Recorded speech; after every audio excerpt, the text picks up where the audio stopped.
স্বাস্থ্য খাতের অত্যন্ত গুরুত্বপূর্ণ একটা ইস্যু নিয়ে আমরা সকলেই আজ একত্রিত হয়েছি।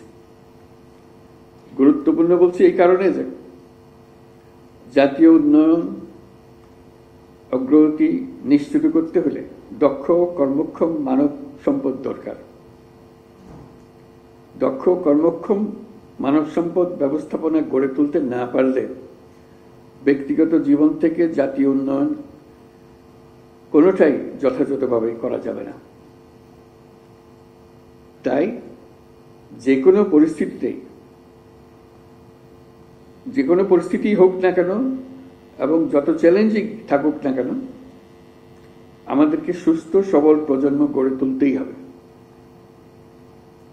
এই জন্য সরকারি বেসরকারি সুশীল সমাজ, জাতীয় ও আন্তর্জাতিক সংস্থা, উন্নয়ন সহযোগী সংস্থা, সমাজের সকল শ্রেণীর মানুষ সকলের সক্রিয় অংশগ্রহণ প্রয়োজন। কেবল পারস্পরিক অংশীদারিত্বের মাধ্যমে এটা সম্ভব। আর সেই কারণেই আজকের আয়োজন গুরুত্বপূর্ণ ও তাৎপর্যপূর্ণ, যেহেতু আমরা সবাই একসঙ্গে, সারা সরকার একসঙ্গে বিষয়টি মোকাবেলা করতে চাই। পৃথিবীর প্রায় সব দেশেই অসংক্রামক রোগ দিন দিন বিস্তৃত হচ্ছে। বাংলাদেশের আর্থসামাজিক ভৌগোলিক অবস্থান এবং বিপুল জনগোষ্ঠীর ছোট এলাকায় বসবাসের প্রেক্ষাপটে এই পরিস্থিতি আরো সংকটময়। তাই এটি জাতীয় স্বাস্থ্য ব্যবস্থাপনার সম্ভবত সবচেয়ে গুরুত্বপূর্ণ দিক, যা শুধু স্বাস্থ্য খাত নয়, আমাদের সামগ্রিক অর্থনীতি, সামাজিক নিরাপত্তা এবং টেকসই উন্নয়নের সাথেও নিবিড়ভাবে জড়িত। বিশ্ব স্বাস্থ্য সংস্থার 2022 সালের প্রতিবেদন অনুসারে বাংলাদেশে মোট মৃত্যুর শতকরা 71% ঘটে অসংক্রামক রোগের কারণে। এর মধ্যে শতকরা 51% মানুষের মৃত্যু হয় 70 বছরের বয়সের নিচে, যাকে আমরা অকাল মৃত্যু হিসেবে বিবেচনা করে থাকি। আমাদের ব্যক্তিগত চিকিৎসা ব্যয়, আউট অফ পকেট এক্সপেন্ডিচার 69%, যার বেশিরভাগ অসংক্রামক রোগের জন্য ব্যয় হয়। অসংক্রামক রোগ হলে মানুষ উচ্চ চিকিৎসা ব্যয়ের মুখোমুখি হতে বাধ্য হয়। কোনো ব্যক্তির ক্যান্সার হলে তার পরিবারকে আর্থিক ক্ষমতার সর্বোচ্চ প্রয়োগ করতে হয় এবং প্রায় ক্ষেত্রে সহায়হীন, সম্বলহীন হয়ে পড়ে। কোনো কোনো ক্ষেত্রে বিদেশ থেকে অতি উচ্চ মূল্যে চিকিৎসা নেওয়ারও প্রয়োজন হয়। আমাদের বিপুল অঙ্কের টাকা চলে যায় বিদেশে এইসব রোগের চিকিৎসা খাতে। তাই অসংক্রামক রোগের চিকিৎসা ব্যবস্থাপনা যেমন উন্নত হওয়া জরুরি, তেমনি রোগগুলো যেন কম হয় অথবা একেবারেই না হয়, সেজন্য উপযুক্ত জনসচেতনতা এবং প্রতিরোধ এবং নিয়ন্ত্রণ ব্যবস্থা গড়ে তোলা দরকার।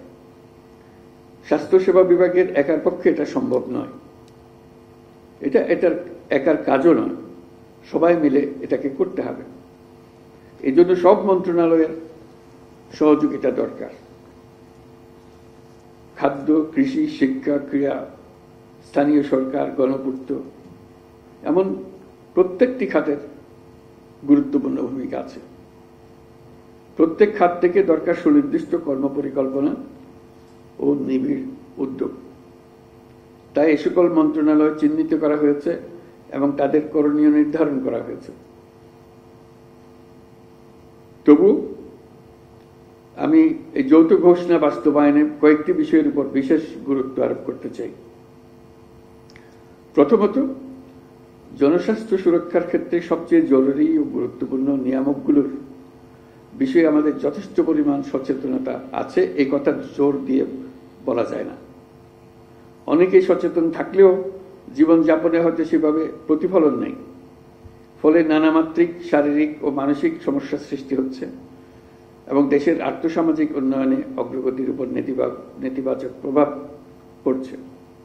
যেমন তরুণদের মধ্যে অনেকে একই সাথে পুষ্টিহীনতায় ভুগছে, আবার অতিরিক্ত ওজন নিয়ে শারীরিক ঝুঁকিপূর্ণ পরিস্থিতিতেও রয়েছে।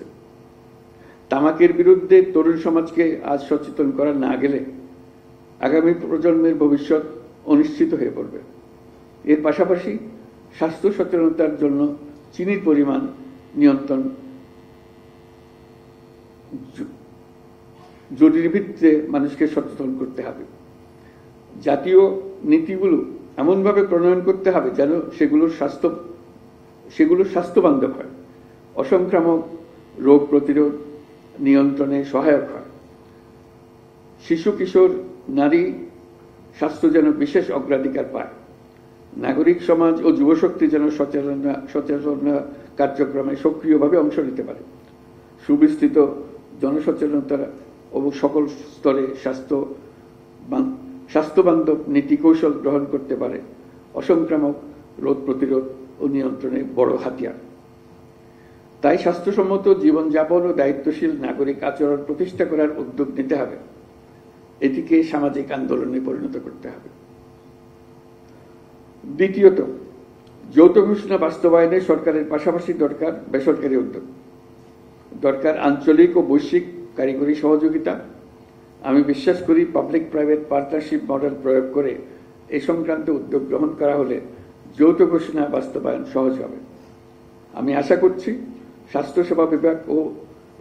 স্বাস্থ্যসেবা বিভাগে এই বিষয়ে উদ্যোগ গ্রহণ করবে, স্বাক্ষরকারী মন্ত্রণালয়গুলো সহযোগিতা করবে, বিশ্ব স্বাস্থ্য সংস্থার প্রয়োজনীয় সাপোর্ট দেবে। তৃতীয়ত, যে কোনো কর্মপরিকল্পনা বাস্তবায়নে নিবিড় মনিটরিং ও মূল্যায়ন আবশ্যক। আবার এগুলো করতে দরকার উপযুক্ত ও দক্ষ জনবল এবং আর্থিক বরাদ্দ। আমি এই দিকটা বিবেচনায় রাখতে সংশ্লিষ্ট সকলের দৃষ্টি আকর্ষণ করছি। আপনারা যৌথ ঘোষণা বাস্তবায়নের কাজটি বিশেষ অগ্রাধিকারে রাখবেন। প্রয়োজনীয় বরাদ্দ জনবল নিশ্চিত করবেন যেন বাস্তবায়ন প্রক্রিয়া বিশেষ কোনো সীমাবদ্ধতা বা চ্যালেঞ্জ সৃষ্টি না হয়।